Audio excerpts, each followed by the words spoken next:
Okay, bismillah, let's start inshallah. Alhamdulillah Rabbil Alameen wa salatu wa salamu ala Rasuli Rabbil Alameen amma ba'd.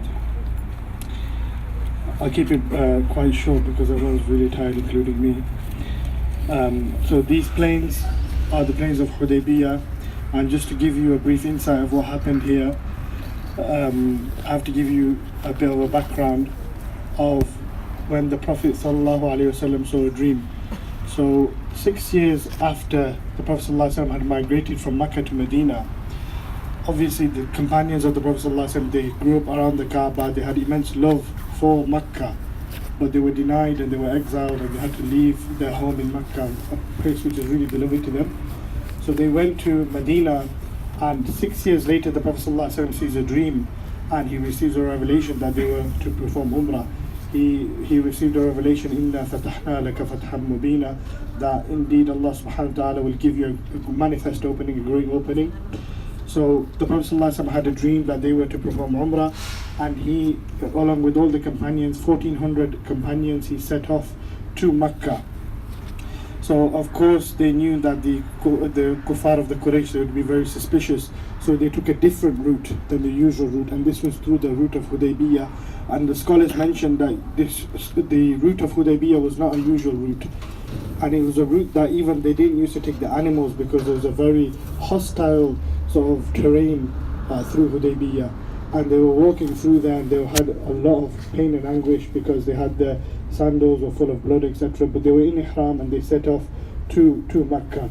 So when they reached close to Mecca, they crossed the Miqat of Dhul Hulayfa, and news got around to the Quraysh that the Muslims are coming, but they are in ihram, so they didn't bring any weapons for them to fight, but the kuffar were ready to actually have a fight. So of course they wanted to, the Prophet ﷺ wanted to inform the Quraysh that we didn't come to have a fight, we came to perform Umrah. So what happened was the Quraysh sent a man by the name by Urwa bin Mas'ud al-Thaqafi, who was from a clan, a famous clan. He came to the Prophet ﷺ and he came to the tribe to sort of find out why the Muslims have come in their ihram. And he witnessed the ta'zeem that the companions of the Prophet ﷺ did to him, as it did to the Prophet ﷺ, as in whenever he used to command them, they would rush to fulfill his command. When he used to do wudu, they would rush to collect the water of his wudu. And whenever he used to speak, they would remain silent. So he witnessed this ta'zeem, and he went back to the Quraysh and he said, I've been to all the different kingdoms of the world and seen how the people and the subjects respect the king, but I've never seen anything like how the companions of the Prophet ﷺ respect him. So he goes back, and the Prophet ﷺ sends from the Muslims Uthman ibn Affan, who was his son-in-law and his really close companion, one of the Khulafa al-Rashidin. He sends him to Mecca because he had good ties with the people in Mecca, because he was a really famous businessman. So Uthman ibn Affan goes and he enters into Mecca, and he explains to them, to the Quraysh, that we're not here to fight, we're here to sort of perform the Umrah. So he goes in, and the kuffar say to him that you can perform the Umrah, but we're not going to let the rest of them. And he said, okay, I'm not going to do anything, I'm not going to perform it by myself. But the thing is, they didn't let him out.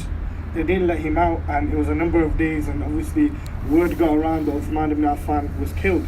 And at that point, in one of these trees in the land of Hudaybiyyah, there's a special tree, which under the tree, Allah subhanahu wa ta'ala describes in the Quran, لَقَدْ رَضِيَ اللَّهُ عَنِ الْمُؤْمِنِينَ إِذْ يُبَايِعُونَكَ تَحْتَ الشَّجَرَةِ وَعَلِمَ مَا فِي قُلُوبِهِمْ فَأَنزَلَ السَّكِينَةَ عَلَيْهِمْ وَأَثَابَهُمْ فَتْحًا قَرِيبًا.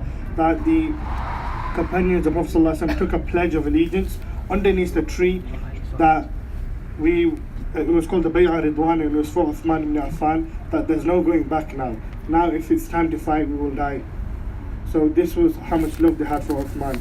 Anyway, things transpired, they let Uthman go, and another man who came to discuss a treaty for them came out, and he was called Suhail ibn Amr.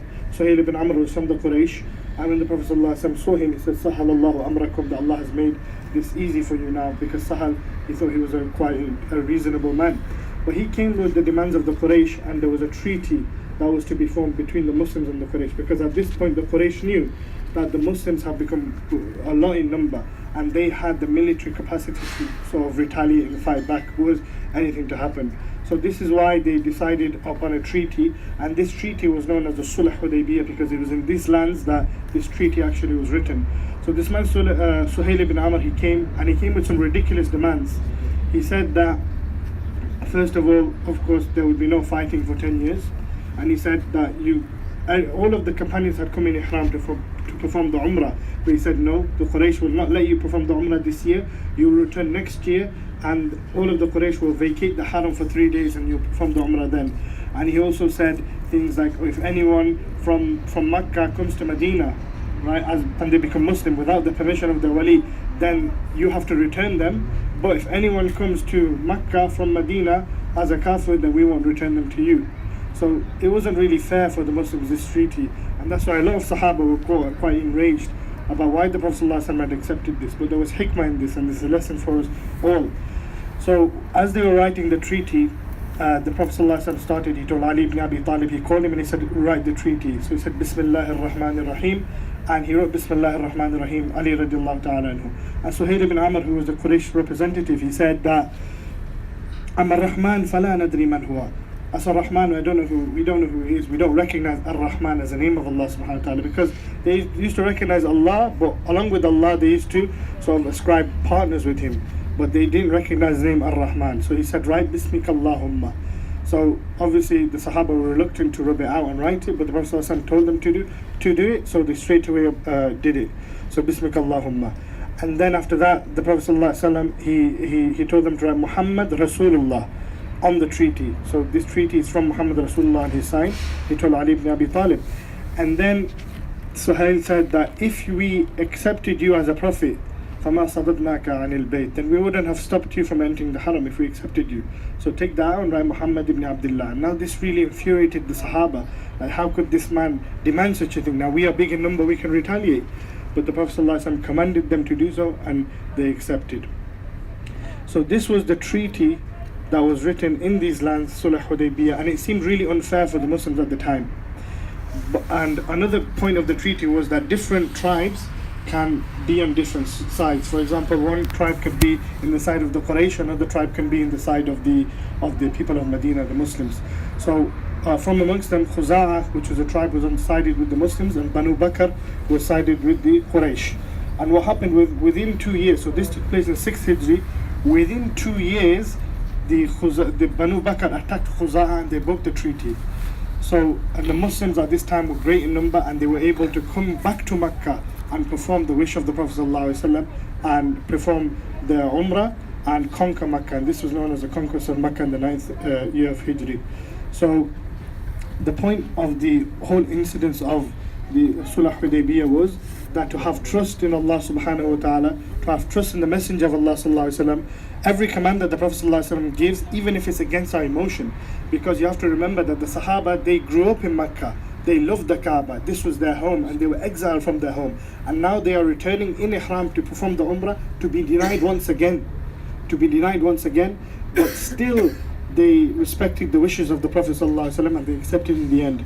So even if our emotions go against what the Prophet ﷺ teaches us, we should still side with the commands of the Prophet ﷺ. Also, it teaches us sabr, that maybe something that we want and wish will not happen immediately, but inshallah, if we have good intention and if you have hope in Allah subhanahu wa ta'ala, it will happen in the future. And lastly is tawakkul and reliance on Allah subhanahu wa ta'ala, because even though the treaty was unfair, the Prophet ﷺ still had the reliance on Allah subhanahu wa ta'ala, and he still believed in the revelation that was revealed to him, Inna fatahna laka fathan mubina, that the fath, the opening, will be for the believers. So this was just a brief summary of what the events that transpired in the lands of Hudaybiyyah. Wa assalamu alaikum. Jazakallah khair, my brother, for your nice explanation of the Hudaybiyyah. May Allah subhanahu wa ta'ala give you the best ajr. Say Ameen. Brothers and sisters, Jazakumullah khairan for your time.